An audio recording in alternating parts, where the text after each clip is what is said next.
Hello friends, नमस्कार। आज की वीडियो में हम एक कहानी सुनेंगे, भाग्य का खेल। फ्रेंड्स, हम लोग सभी जानते हैं कि नसीब से बढ़कर भाग्य से पहले किसी को कुछ नहीं मिलता है। लेकिन हम इस कहानी में ये जानेंगे कि एक विधवा का लड़का कभी अपनी हिम्मत नहीं हारता है और संघर्ष करते रहता है। तो हमें संघर्ष कभी भी नहीं छोड़ना चाहिए, संघर्ष करते रहना चाहिए। आइए सुनते हैं कहानी। एक गांव में पारो नामक एक गरीब विधवा रहती थी। उसका एक पुत्र था। वह इतनी गरीब थी कि घर में 4 बर्तन भी ढंग के नहीं थी। लड़का अभी छोटा था। पारो ने बड़े प्यार से उसका नाम नसीब सिंह रखा था। मगर वह इतना बदनसीब था कि उसके पैदा होने के कुछ समय बाद ही एक बीमारी से उसके पिता की मृत्यु हो गई। पारो घरों में चौका बर्तन आदि करके उसे पाल रही थी। उसे पक्का विश्वास था कि नसीब सिंह बड़ा होकर उसके सारे संकट दूर कर देगा और उसका बुढ़ापा चैन से गुजरेगा। इसी आस में रात दिन मेहनत करके वह अपने बेटे को पाल रही थी। नसीब सिंह था तो छोटा, किंतु समझदार बहुत था। संयम और धीरज की उसमें कमी न थी। किसी भी बात को गहराई तक जानने की उसमें प्रबल उत्सुकता रहती थी। एक दिन उसने अपनी माँ से पूछा, माँ, हम इतने गरीब क्यों हैं? ये सब तो ईश्वर की मर्जी है बेटे। दुखी स्वर में पारो ने कहा, सब नसीब की बात है। मगर नसीब सिंह यह उत्तर पाकर संतुष्ट नहीं हुआ। वह बोला, ईश्वर की ऐसी मर्जी क्यों है बेटा? ये तो ईश्वर ही जाने। अगर ईश्वर ही जाने तो ठीक है, मैं ईश्वर से ही पूछूंगा कि हम इतने गरीब क्यों हैं। बताओ माँ, बताओ कि ईश्वर कहाँ मिलेगा। पारो तो वैसे ही परेशान रहती थी, अतः उसकी बातों से उकता कर उसने कह दिया, वह जंगलों में रहता है, लेकिन तुम वहां न जाना। लेकिन नसीब सिंह ने दिल ही दिल में उसी क्षण इरादा बना लिया कि वह ईश्वर को ढूंढेगा और पूछेगा कि आखिर हम इतने गरीब क्यों हैं। एक दिन वह जंगल की ओर चल दिया। जंगल घना और भयानक था। चलते चलते नसीब सिंह बुरी तरह थक गया, मगर भगवान की परछाई भी उसे दिखाई नहीं दी। वह थक हार कर पत्थर की एक शिला पर जा बैठा और सोचने लगा कि भगवान तो यहाँ कहीं नहीं है। आखिर गरीबी दूर कैसे हो। तभी संयोगवश मृत्युलोक का भ्रमण करते करते शिव पार्वती उधर ही आ निकले। उन्होंने बच्चे को वहां बैठे देखा तो उन्हें बड़ा अचरज हुआ कि यह अबोध बालक इस बीहड़ जंगल में बैठा क्या कर रहा है। भगवान शिव ने बालक से पूछा, तुम कौन हो बालक और इस जंगल में बैठे क्या कर रहे हो? मैं ईश्वर को ढूंढ रहा हूँ। ईश्वर को? पार्वती चौंकी और पूछा, मगर क्यों? ईश्वर से तुम्हें क्या काम है? मैं उनसे पूछना चाहता हूँ कि हम इतने गरीब क्यों हैं, दूसरों की तरह हम पर भी भाग्य की कृपा क्यों नहीं है। निर्भीक सिंह ने निर्भीकता से उत्तर दिया। माँ पार्वती और भगवान शिव उस बच्चे का साहस देखकर बहुत प्रसन्न हुए। माँ पार्वती तो करुणा की सागर है। उन्हें उस बच्चे पर बड़ी दया आई और भगवान शिव से मुखातिब होकर बोली, प्रभु, इस बालक का कुछ कीजिए। हम कुछ नहीं कर सकते पार्वती, क्योंकि इसके भाग्य में यही सब लिखा है। भाग्य देवता के लेख के अनुसार इसे ऐसा ही जीवन भोगना है। नहीं नहीं स्वामी, आपको कुछ करना ही होगा। माँ पार्वती हठ करने लगी। जिद न करो पार्वती, यदि हम उसे कुछ दे भी देंगे तो वह इसके पास नहीं रुकेगा। इसे वैसा ही जीवन जीने दो जैसा भाग्यदेव चाहते हैं। नहीं प्रभु, इसकी गरीबी दूर करने के लिए आपको इस पर कृपा करनी होगी। जब माँ पार्वती जिद करने लगी तो भगवान भोले शंकर ने बच्चे को एक हार दे दिया। हार पाकर नसीब सिंह बहुत प्रसन्न हुआ और खुशी खुशी अपने घर को चल दिया। माँ पार्वती संतुष्ट थी कि उन्होंने एक अबोध बालक की मदद की और अब उसके दिन सुख से कटेंगे। लेकिन त्रिकालदर्शी भोले बाबा जानते थे कि यह हार उसके पास रहेगा ही नहीं।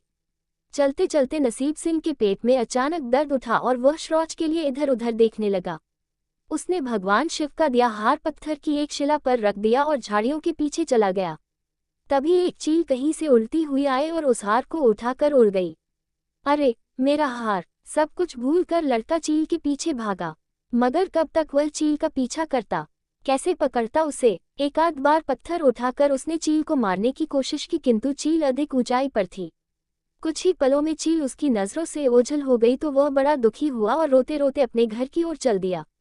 घर पहुंचकर उसने माँ को सारी बात बताई, मगर पारो को उसकी बात पर बिल्कुल भी विश्वास नहीं हुआ। हाँ, उसकी बात सुनकर थोड़ी सी उदास अवश्य हो गई, लेकिन नसीब सिंह माँ की उदासीनता देखकर हतोत्साहित नहीं हुआ। उसने मन ही मन निर्णय लिया कि वह कल फिर वहीं जाएगा और भगवान शिव पार्वती को अपनी विपदा सुनाएगा।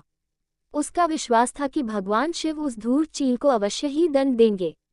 भगवान शिव ने पार्वती से कहा, देखो उसके पास कल वाला हार नहीं रहा, उसे एक चील ले उड़ी है और दूसरा हार पाने व उस चील को दंड दिलवाने की इच्छा लिए वह लड़का आज फिर आया है। पार्वती देवी ने फिर भगवान शिव से प्रार्थना की, आप चाहे चील को दंड दे या न दे, किंतु इस लड़के की सहायता करके इसकी निर्धनता दूर करें। हम अब कुछ नहीं कर सकते देवी, यदि तुम जिद करती हो तो हम ब्रह्मा से कहते हैं, वही इस बालक की कुछ सहायता करेंगे। कहकर भगवान शिव ने ब्रह्मा जी को बुलाया और सारी बात बताकर आग्रह किया कि आप ही इसकी कुछ मदद करें।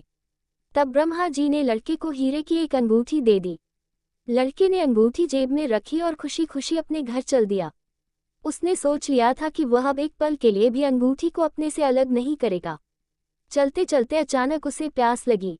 वह सरोवर के किनारे पहुंचा और जैसे ही वह चुल्लू भरकर पानी पीने के लिए झुका, वैसे ही उसकी जेब से अंगूठी निकलकर पानी में जा गिरी और इससे पहले कि वह उठाता, एक मछली उसे निगल गई।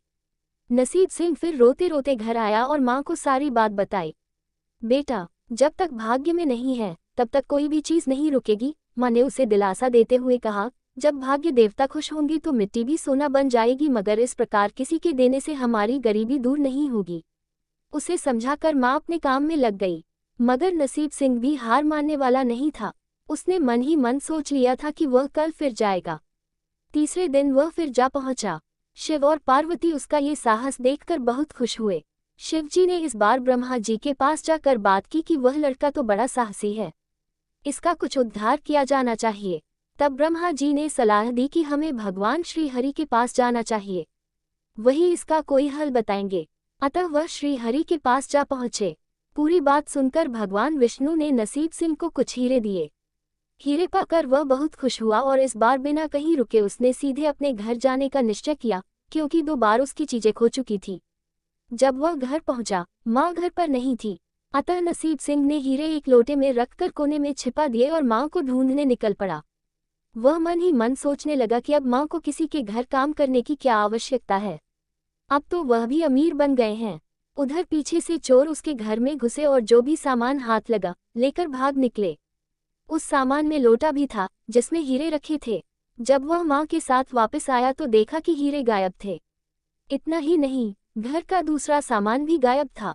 अब तो उसकी माँ को बहुत गुस्सा आया। वह बोली, क्यों मुझे नई नई कहानियां सुनाकर पागल बनाता जा रहा है। सारा दिन आवारा की तरह इधर उधर भटकता रहता है और शाम को पिटाई के आड़ से कोई नई कहानी सुना देता है। माँ की डांट सुनकर लड़का रोने लगा। वह तो केवल वही जानता था कि जो कुछ भी उसने बताया था वह सत्य था। डांट खाकर लड़के की हिम्मत और बढ़ गई और अगले दिन वह फिर उसी स्थान पर जा पहुंचा। भगवान भोले शंकर सोचने लगे कि इस पर इतनी मुसीबतें पड़ी लेकिन इसने हिम्मत नहीं हारी। इससे वह बहुत प्रसन्न हुए और भाग्य देवी के पास जाकर बोले, ये लड़का बहुत ही साहसी, हिम्मती और धीरज वाला है, ऐसा व्यक्ति अभागा नहीं हो सकता, इसे कुछ दे दो। आज्ञा पाकर भाग्य की देवी ने नसीब सिंह को सोने का एक सिक्का दिया। सिक्का लेकर नसीब सिंह खुशी खुशी अपने घर को चल दिया। जब उसने घर जाकर वह सिक्का अपनी माँ को दिया तो उसकी माँ बहुत खुश हुई।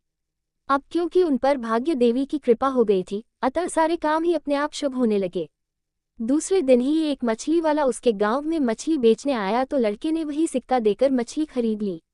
उसकी माँ ने मछली का पेट चीरा तो वह अंगूठी निकली जो ब्रह्मदेव ने उसे दी थी और जो उसकी जेब से तालाब में गिर गई थी। माँ ने अंगूठी संभाल कर रख ली और नसीब सिंह से बोली, जा बेटा, जंगल से थोड़ी लकड़ियां ले आ, आज घर में ईंधन बिल्कुल नहीं है। लड़का कुल्हाड़ी लेकर जंगल की ओर चल दिया। वहां जाकर जिस पेड़ पर लकड़ी काटने के लिए चढ़ा, वहां उसी चील का घोंसला था जो उसका हार उठाकर ले गई थी। लड़के ने देखा कि चील कहीं आसपास नहीं थी। नसीब सिंह ने अपना हार उठा लिया और जो भी थोड़ी बहुत लकड़ियां पेड़ के आसपास पड़ी थी वही उठाकर घर की ओर चल दिया।